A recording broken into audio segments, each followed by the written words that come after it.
राम सेना और हनुमान सेना को कोई रोक पाया है क्या हो? बागेश्वर बाबा मंच पर बैठे होते हैं और गुंजन सिंह मंच पर चढ़कर जब ललकार भरते हैं तो सामने खड़ी कई लाख लोगों की भीड़ शोर मचाती है और शोर मचाकर मानो कहती है कि बाबा को रोकने की हिम्मत किसमें आ जाएगी। आपके आने से बिहार में बहार आया और कुछ मंद बुद्धियों के विचार में सुधार आया। जब बागेश्वर महाराज के विरोधियों पर तंज कसते हुए गुंजन सिंह यह वाला गाना गाते हैं और तो बाबा मंच से मुस्कुराते हैं और सामने जो कई लाख लोग बाबा के समर्थन में हाथ उठाकर नारा लगाते हैं और सामने जहां तक नजर जाती है वहां तक सिर्फ धूल ही धूल दिखाई देती है। बाबा बागेश्वर के दर पर हम अर्जी लगाने आए हैं और भर दे झोली धीरेन्द्र बाबा बिगड़ी बनाने आए हैं। गाने का एक एक लाइन सुनकर लोगों का उत्साह बढ़ता जा रहा था और ताली उतनी ही तेज होती जा रही थी और मानो ऐसा लग रहा था कि विरोधियों के सीने पर चढ़कर लोग डंका पीट रहे हो और माहौल ऐसा बन गया था कि वहां पर बाबा का विरोध करने वालों को गुंजन सिंह मंदबुद्धि बताकर जबरदस्त तंज कसते हैं और लोग ताली बजाते हैं। बाबा की लोकप्रियता ऐसी है कि बाबा के मंच से गुंजन सिंह गाना गाते हैं तो वह गाना अब तक सैकड़ों जगहों पर डाला जा चुका है और सैकड़ों जगहों पर कई कई मिलियन व्यूज बटोर चुका है, जो बागेश्वर महाराज की लोकप्रियता को बिहार में दर्शाता है। अंतिम दिन कैसे विरोधियों को हवा करके बाबा यहां से हवाई जहाज में बैठकर चले गए, सारा हाल आपको सुनाएंगे। बाकी नमस्कार, मेरा नाम है मोहित कुमार सिंह और आप देख रहे हैं हमारा विशेष कार्यक्रम एक्सप्लेनर।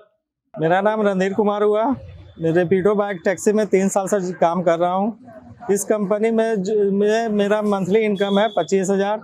देखिए, मेरा आज का कमाई 1415 रुपया है। इस कंपनी में जुड़ने के बाद घर परिवार अच्छा से मैं चला सकता हूँ। अगर इसमें कोई भी बंदे अगर काम करना चाहते हैं तो रेपिडो प्ले स्टोर में जाकर रेपिडो कैप्टन इंस्टॉल करें। इंस्टॉल करने के बाद उसमें DL, RC, आधार कार्ड, पैन कार्ड जोड़े और उसके बाद आपको कंपनी तरफ से फोन आएगा, आप इसमें बाइक टैक्सी में चला सकते हैं।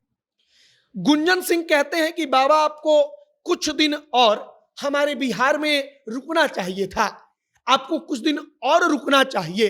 और इतना सुनते ही एक जोरदार शोर सुनाई देती है और वह शोर वहां पर खड़े लोगों की होती है।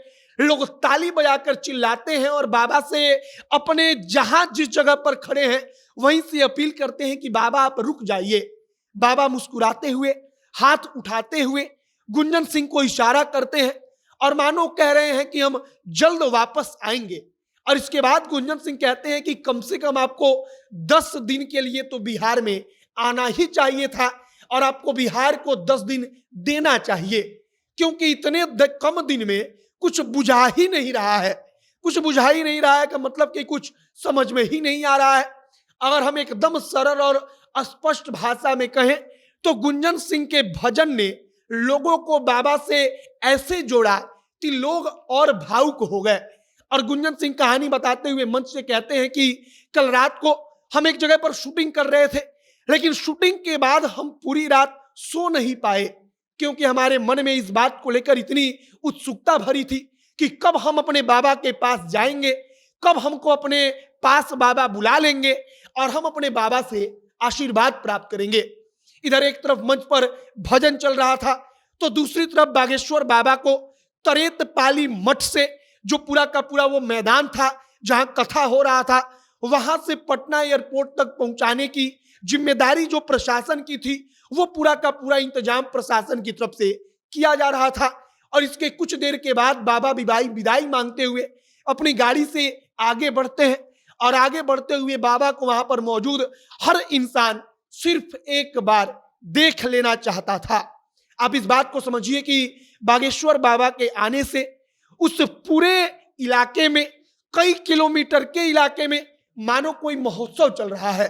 ऐसा माहौल वहां पर बन चुका था, ऐसा लगता था कि वहां पर कभी रात हो ही नहीं रही है, बल्कि वहां पर 24 घंटे लाखों लोग मौजूद रहते थे और वहां पर 24 घंटे मेला लगता था। लेकिन अब चूंकि हनुमंत कथा का समापन हो चुका है तो इस महोत्सव का भी समापन हो गया। लेकिन बागेश्वर बाबा बिहार से जाने के पहले वह एक बार फिर बिहार वापस आ रहे हैं, इस बात का ऐलान करते हुए गए।